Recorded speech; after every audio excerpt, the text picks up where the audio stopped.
Hi there, friends. My name is Logan, and this is actually the second time I'm recording this intro because I went back and watched the first one, and it was so god awkward and stiff that I swear to God I could throw myself out my window right now. So I'm recording this intro again, and I'm saying this because my incense is burning in the background. And somewhere in the video, I actually light my incense. So I just want to clarify that. I want this channel to be a safe space for anyone that wants to watch. I decided to make it. I decided to make it because um, I just want to. Do you know what I mean? I just want to. I want people to come to these videos and feel happy and feel like they can relax, like they can really let their guard down, let their hair down, and I want to be able to provide that because I want to add some good into this world because there's a bit of a lack of it at the minute. So um, please relax. I'm hoping if you are here that you love books even half as much as I do, and I'm hoping that you'll enjoy me talking about them, and I'm hoping that you might even pick up a few of them. To be fair, you should pick up this first one because my days, it is pretty damn amazing. The first book is To Be Taught If Fortunate by Becky Chambers. I was going to do a brief synopsis myself, but then I remembered that's what we've got the blurbs on books for. So I'm just going to read the blurb instead. In the future, instead of terraforming planets to sustain human life, explorers of the galaxy Transform themselves. I marked that up already. At the turn of the 22nd century, scientists make a breakthrough in human spaceflight. Through a revolutionary method known as somaforming, astronauts can survive in hostile environments off Earth using synthetic biological supplementations. With the fragile body no longer a limiting factor, human beings are at last able to explore exoplanets long suspected to harbour life. Ariadne is one such explorer. On a mission to ecologically survey 4 habitable worlds 15 light years from Earth, she and her fellow crewmates sleep while in transit and awake each time with different features. But as they shift through both form and time, life back on Earth has also changed. Faced with the possibility of returning to a planet that has forgotten those who left, Ariadne begins to chronicle the wonders and dangers of her journey in the hope that someone back home is still listening. So, a pretty cool book to start off with. There are 4 characters in To Be Taught If Fortunate: Ariadne, Chikonde, Jack, and Elena. 4 astronauts who work for the community funded space exploration um, company known as OCA. I can't remember what OCA stands for. Would I be bad if I didn't look in the book and find out? Probably. Anyway, kind of the main thing in this book is that they are 14 light years. I'm not a smart guy. Away from Earth, which means that their transmissions to Earth and Earth's transmissions to the ship take 14 years to travel. Now, the interesting thing about this is that the astronauts actually watch their home planet deteriorate in real time. Well, not real time, delayed time. 14-year delayed time. It's like I'm not even thinking. So, for me personally, I'm not usually one for a informative writing style. I like short, snappy, and quite, let's say, like emotional pieces of writing. But because this book was told through Ariadne's words as if she was sending a message back to Earth at the end of her expedition, it is very past tense and thus, as a result, very quite as if you were reading it from, well, a message. Do you know what I mean? But a formal one. Not a relaxed one, a formal one. Doesn't feel like all the time it is that way, though, granted. But for what I felt was the large bulk of it, that was the case. Now, the book does not rush you through it, which I thought was a really important break of pace in today's kind of literary landscape. I thought it was important because for a lot of books I've read recently, it feels as though I'm being pushed through the story and pushed through the environments, which for me personally, I don't appreciate because I like to spend time with the books. When it's over, I get a bit depressed, you know what I mean? So, but this book lets you really lavish in the time that you're spending with it. It really encourages you to stay for as long as possible, even though the book is a short, some maybe 200 pages, maybe even less so. Another thing I always noticed was that the mood always encapsulates the planet which they are on, which I really appreciate. I won't say which, but one of the planets which they step foot upon is very imprisoning. It's very I'm trying to find the word for it. It's very oppressing, oppressive even. It is very oppressive. And for the duration that they are on this world, they actually don't leave their spacecraft, which up to this point has become sort of a home for them, a home away from home because they are so far away from Earth. But it has now become a prison, which Becky just did extraordinarily well. I really felt during that section of the book that I was so uncomfortable and so pressed into this little box with the characters, and it was so fascinating, especially seeing that there Elena, Jack, Chaconde, and Ariadne are the only four people in this book. It was very amazing to see all of them just react in their own different ways, and I really feel like the author could flesh it out more because there were so few characters. Um, Funnily enough, actually, I was speaking previously on the informative nature of the writing. This section was actually the part of the book which felt the most kind of like personal, is the word I'm looking for. Yeah, I really felt like I was locked in the shit in place with them. Now, one thing that I actually found out after I finished the series when I was talking to my sister about it, my sister who could possibly love books even more than I do.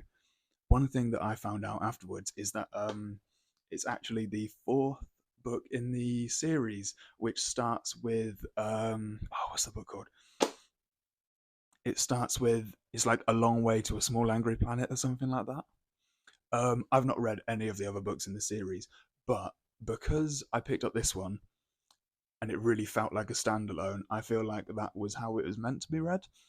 Um, yeah, I really feel like that was how it was meant to be read. So I think you might be safe to not to carry on, but to start reading this one. And actually, I haven't read the others, but I would recommend that you do because holy shit, this book is beautiful. There was a scene that was profoundly beautiful to me, and it's a scene after uh, one of the planets that they visit, which occurs somewhat near the end of the book, but not quite the end. Um, is when Ariadne needs to exit the ship for whatever reason. I can't remember why. And floats, she floats outside of the ship.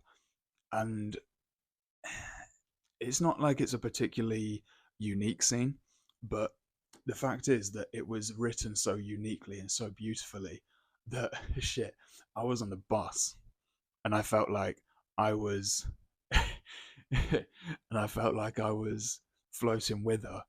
It was quite incredible. Anyway, she gets pulled back into the ship by her crewmates, and they share this just wow, this wonderfully human moment of love. And it was funny because it wasn't the end, but it felt like it could have been the end. which is interesting. Um, because the end came shortly thereafter. But I'm sorry, the words have failed me. It was very beautiful, and I did shed a little man tear. Now, one thing that I will say is that come the end of the book, I personally felt like it was a little bit rushed. I did read back through it because I wanted to make sure, but definitely on the first run through, I felt that it went very quickly. Now, bear in mind that could have been because I was that excited that I was reading at 1,000 miles an hour. And if it was, I am sorry to Becky Chambers. So I'm going to take this as a little piece of invalid criticism. Not criticism. I'm not criticizing it at all. I actually think of this book very highly. But, you know, I think it was just me getting excited. I'm going to be real. I'm going to be honest. I think it was just me getting excited. I take it back. I'm waffling. I knew this was going to happen. I knew this was going to happen when I made the channel. I knew I was just going to waffle like it was for the Olympics. I've actually noticed that it's hard to see, but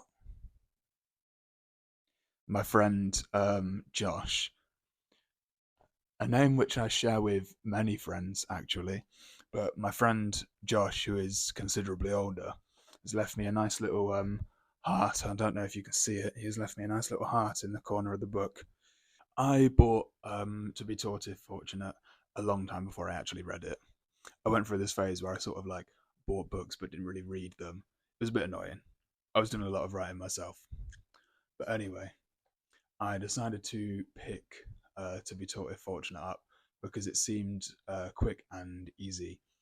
And in a way it was.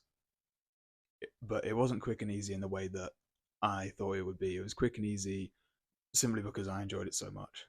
Um, if I were to give a final rating to this book, it would be a good 9 out of 10. It's not a 10 out of 10 because 10 out of 10 would have to be bloody special for me to rate it that. But it is a solid 9 out of 10. I thoroughly enjoyed every second of it. Every piece of alien life they discovered, every unknown step on a different planet that, yes, has been done before in a lot of science fiction media, but it was somehow just done differently in this one. Um, it felt like a whole adventure while I was reading it. I really feel like I was sucked out of this earth. Do you know what I mean? So I am very excited to carry on reading the rest of Becky's books because, holy mother of God, if they share the same just magical otherworldly energy that this book has, then I am in for a almost swore then. I am in for a bloody treat. Anyway, I promised myself that on every single one of these videos, I would recommend a cool little song for whoever may be watching to listen to. So the cool little song of this video is going to be Verses by Tamino. Tamino is a alternative indie singer. He's Belgian Egyptian. He has just over or just under 1 million monthly listeners on Spotify. And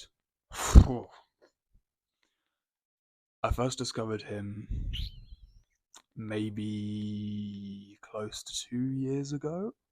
I'm going to say that, close to 2 years ago. I only listened to a couple of his songs, Persephone and another one, which I can't remember the name of. But it was recently in the last year or so which I started branching out in his work.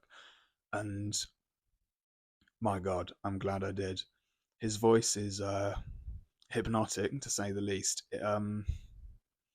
It seems to almost possess this like ancient sort of quality, which like it feels like I'm listening to like it feels like I'm listening to like druids from thousands of years ago, just singing these beautiful hymns into my ears before they like sacrifice me. Do you know what I mean? Like it feels like something that you could like curse somebody to. His voice is just it's like coiling snakes. Do you know what I'm saying? Is you just have to listen to it to understand. Um but the first song of his which I recommend is a bit more of an accessible one called Verses. Go onto his Spotify and there's an album which is a picture of him in black and white, his head coming out of water, and oh my god, it is the most gorgeous album I've ever heard. I listen to it all the time, like every day. Do you know what I'm saying? I'm obsessed with it. But anyway, that is the cool song of the day, Verses by Tamino, and I hope you enjoy it.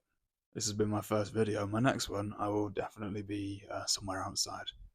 But until then, I'll see you later.